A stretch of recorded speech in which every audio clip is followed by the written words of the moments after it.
తాకట్టులో ఉన్న బంగారాన్ని విడిపించి ఆ రోజు ఆన్లైన్ రేటుకే మేము కొంటాం. Sharma gold company. ఈ రోజు మనతో పాటు ఉన్నారు భారతీ శంకర పీఠ వ్యవస్థాపకులు శ్రీ అన్నవరపు తిరుపతి మూర్తి అవధాని గారు. నమస్కారం గురువు గారు. ఓం శ్రీ మహాగణాధిపతయే నమః. ఫిబ్రవరిలో వచ్చే పుష్య అమావాస్య లేదా చొల్లంగి అమావాస్య, ఈ రెండిట్లో ఏదో ఒకటిగా పిలుస్తారు. దీనికి ఎటువంటి విశిష్టత ఉందంటారు? అమావాస్య పుష్యమాసంలో వచ్చేది చివరిది. దీన్ని మీరు అన్నట్టుగా చొల్లంగి అమావాస్య కూడా, అంటే ఒక్కొక్క అమావాస్యకు ఒక్కొక్క నామంతో ఉంటుంది. తాకట్టులో ఉన్న బంగారాన్ని విడిపించి ఆ రోజు ఆన్లైన్ రేటుకే మేము కొంటాం. Sharma gold company. అయితే అన్ని వచ్చేటువంటి విషయాల కన్నా ఈ అమావాస్య అనేటువంటిది చాలా సార్థకత అయినటువంటిది. మనం కొన్ని చిన్న పరిహారాలు చేసుకోగలిగితే, అవి కూడా మనం చేసుకోలేము అని అంటే మనం ఏం చేయలేమండి. ఎందువల్లనంటే ప్రతి మనిషి జీవితంలో ఆరోగ్య సమస్యలు, ఆర్థిక సమస్యలు, కుటుంబ సమస్యలు వస్తూనే ఉంటాయి. దీనికి మూల కారణం ఏమిటి అని ఆలోచిస్తే ఇంటి కులదేవత, రెండు గ్రామ దేవత, ఈ రెండు వదిలేసి తత్మా అన్నిట్లకి మనం పరిగెడతాం. తెల్లవారు లేస్తే తిరుపతి అంటాం, అక్కడికి వెళ్తాం, ఇక్కడికి వెళ్తాం, పరిగెడతాం. కానీ మన ఇంటి దేవత ఎవరు అంటే మన ఇంటి కులదేవత ఉంటారు. ఆ కులదేవత ఎవరు, గ్రామ దేవత ఎవరు, ఈ రెండు కూడా పట్టించుకోవడం కంప్లీట్గా మనం మానేశాం. ఈ మానేయటం వల్ల ఏమవుతుంది అంటే కులదేవత ఆగ్రహానికి, గ్రామదేవత ఆగ్రహానికి, శాపానికి గురి అవ్వక తప్పదు. అందులోనూ చాలామందికి వెంకటేశ్వర స్వామి ఇలవేల్పుగా ఉంటారు ఇంటి దైవంగా, కొంతమందికి సుబ్రహ్మణ్యేశ్వర స్వామి వారు, ఇలా ఒక్కొక్కరికి ఒక్కొక్కళ్ళు ఉంటారు. అయితే ఈ పుష్యమాసానికి, చొల్లంగి అమావాస్యకి, ఈ గ్రామదేవతకి, ఇంటి దేవతకి సంబంధం ఏమిటి అని అంటే, ఈ చొల్లంగి అమావాస్య అనేటువంటిది పరిపూర్ణంగా వీరరాఘవ స్వామి వారికి చెందిందండి. వీరరాఘవ స్వామి వారు కూడా చాలామందికి ఇంటి ఇలవేల్పు, అంటే మాకు ఇలవేల్పు ఆయనే వీరరాఘవ స్వామి వారు, కొంతమందికి వెంకటేశ్వర స్వామి అని అంటారు. అయితే ఎవరు ఎప్పుడు ఎలా ఏమి చెయ్యలేకపోయినా, అంటే వాళ్ళ కులదేవతలకు ఏది చేసుకోలేకపోతుంటారు, అటువంటి వారందరూ కూడా ఈ ఒక్క చొల్లంగి అమావాస్య రోజు నాడు వీరరాఘవ స్వామి వారిని నమస్కారం చేసుకొని చిన్న పరిహారం కనుక చేసినట్లయితే ఖచ్చితంగా వారికి ఉండేటువంటి రుగ్మతలు, సమస్యలు ఏవైతే ఉంటాయో అవి 3 లేక 4 నెలల వ్యవధిలో నిర్వీర్యమవుతాయండి. ఇది ఒక ప్రమాణం కూడా దీనికి చెప్పబడి ఉన్నది. ఏం చెయ్యాలి విశేషంగా మనం ఏదో చేయవలసిన అవసరం లేదండి. వీరరాఘవ స్వామి వారు ఫోటో పెట్టుకోండి, లేదు మీ కులదేవ వెంకటేశ్వర స్వామి వారు, అయితే ఏ కులదేవత పెట్టుకున్నప్పటికీ కూడా వీరరాఘవ స్వామి వారిని పెట్టండి. వెంకటేశ్వర స్వామి వారి ఫోటో పెట్టుకోండి, సుబ్రహ్మణ్యేశ్వర స్వామి వారి ఫోటో పెట్టుకోండి, ఏది పెట్టుకున్నా వీరరాఘవ స్వామి వారి ఫోటో పక్కన పెట్టుకొని విష్ణు సహస్రనామం ఉదయం పూట ఒక్క పారాయణ చేసి, అంత బెల్లం మొక్క ఇంట్లో ఎంతమంది ఉన్నారు అంటే ఆ ఇంటి పేరు వాళ్ళు అందరికీ పెట్టకూడదండి. అది ఆ ఇంటి పేరు వాళ్ళు, ఆ ఇంట్లో ఎంతమంది ఉన్నారు అంత బెల్లం మొక్క నివేదన పెట్టి అందరూ తలా ఒక మొక్క ప్రసాదంగా తీసుకోవాలి. దీనివల్ల ఏం జరుగుతుంది అనేటువంటిది మనం ప్రత్యేకంగా చెప్పవలసిన అవసరం లేదండి, అనుభవించే వాళ్ళకి తెలుస్తుంది. అయితే దీనికి నా చిన్నప్పుడు జరిగింది కూడా, అంటే నేను తెలియక చేసిన ఒక విషయంలో మా పెద్దవాళ్ళు చెప్పింది. ఇది చాలామంది కుటుంబ సభ్యులు ఉంటూ ఉంటారని చెప్పి ఎక్కువ బెల్లం ముక్క పెట్టేస్తుంటారు నివేదనకి. అయితే అస్తమానం తర్వాత అది ఉండకూడదండి. ఓకే, సూర్యాస్తమానం తర్వాత అది ఉండకూడదు. దాన్ని మనం ఎంత తినగలమో అంతే నైవేద్యంగా పెట్టి అది తినేసి ఈ చిన్న ముక్క పెట్టి దాన్ని తలా ఇంత పంచుకొని కూడా తీసుకోండి. ఎందువల్లనంటే కొన్ని సంవత్సరాల క్రితం మా ఇంట్లో ప్రతి నెల ఇప్పటికి కూడా వీరరాఘవ స్వామి వారికి అమావాస్య బెల్లం ఉంది. ఓకే, కొన్ని తరాల నుంచి ఉంది. ప్రతి అమావాస్యకి, చొల్లంగని కాదండి, ప్రతి అమావాస్యకి ఉంది. మా ఇంట్లోని కాదు, ప్రతి ఒక్క కులదేవతకి అమావాస్యకి పెట్టాలి. ఇంటి దేవత ఎవరైతే ఉంటారో కులదేవత, ఇంటి దేవత వాళ్ళకి అమావాస్యకి పెట్టి తీరాల్సిన, అందరూ పెట్టరు. ఓకే, కొన్ని తరతరాలుగా మా ఇళ్లలో అమావాస్య బెల్లం అనేటువంటిది వీరరాఘవ స్వామి వారికి ఉంది. అయితే కొన్ని సంవత్సరాల క్రితం భద్రాచలంలో మా ఇద్దరండేళ్ళు మేము అందరం ఉన్నప్పుడు అంత బెల్లం ముక్క పెట్టారు. అందరికి మొక్కలు చేసి చేస్తుంటే నేనేమన్నానంటే, ఇంత మొక్కలు చేస్తే తినటం కష్టమవుతుంది కదా, బెల్లపాకం పట్టేద్దాము, అందులో పల్లీలు వేసుకుని తిందాము అని అన్నా. దానికి మా అమ్మగారు ఎంత సీరియస్ అయ్యారు.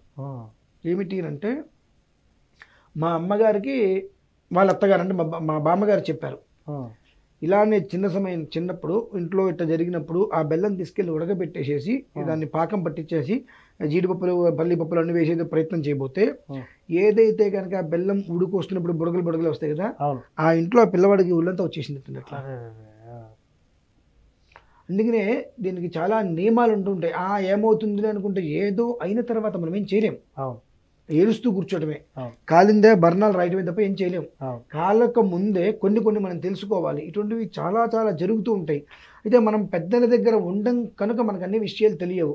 కాబట్టి చొల్లంగి అమావాస్య రోజు నాడు ఏం చేసినా చేయకపోయినా విష్ణు సహస్రనామం పారాయణ చేసి దీపారాధన చేసుకొని విష్ణు సహస్రనామం పారాయణ చేసి అంత బెల్లం మొక్క నివేదన పెట్టి ఆ ఇంటి పేరిట వాళ్ళు ఎవరైతే ఉన్నారో 2, 3, 4 ముక్కలు చేసుకొని దాన్ని తినేసేసి నమస్కారం చేసుకోవడం అనేటువంటిది, అంతే. మరి అంత తినకూడదండి. అవును. ఎందువల్ల తినకూడదు అంటే ఆ తినే ప్రసాదం అనేటువంటిది ఇంత ముక్కనే ఉండాలి. ఎందువలన ఉండాలి? ఆ తినటువంటిది శరీరంలో ఉండాలి తప్ప మలమూత్రాల నుంచి బయటికి రావద్దు. ఓకే, ఇది ఒకటి ఉంది. ఇదనే కాదండి, మనం తీర్థాలు కూడా గ్లాసులు తాగేస్తాం రుచిగా ఉంటే. అవునవునవును. ప్రసాదం అనేటువంటిది నివేదన పెట్టినప్పుడు అంతా, ఇప్పుడు శనగలు పెడతారు, చేతికి వచ్చినప్పుడు ఇలా పట్టుకొని పెట్టడం ప్రసాదం. 4, 5 వస్తాయి, శరీరంలో ఉంటాయి. అన్ని గుప్పిడి నేను తింటా అంటే అవి మలమూత్రాల త్వరలో బయటికి రావడం వల్ల పాపమే కదా మరి. కాబట్టి ఏంటంటే ఎంతవరకు తింటుంది శరీరంలో రక్తంలో ఇమిడిపోతుంది అంత ముక్క. అలా ప్రసాదం తీసుకొని నివేదన పెట్టి ప్రసాదం తీసుకున్న వీలుగా చిన్న ముక్క పెట్టుకోవడం వల్ల ఏమవుతుంది అంటే వాళ్ళ జీవితంలో ఏవైతే రుగ్మతులు అనుభవిస్తున్నారో అందులోంచి 3 లేక 4 నెలల్లో బయటపడతారండి. అయితే స్వామివారికి నమస్కారం పెట్టుకోవాలి. ఓకే, ఏమని సార్? గతం గతః, ఏం జరిగిందో జరిగింది స్వామి, ఇప్పటివరకు కూడా మేము చేయలేదు, మాకు పెద్దవాళ్ళు చెప్పలేదో మేము అడగలేదో జరిగిపోయింది. ఇవాళ మొదలుకొని 4 అమావాస్యల పాటు 4 అమావాస్యల పాటు బెల్లం పెడతాం.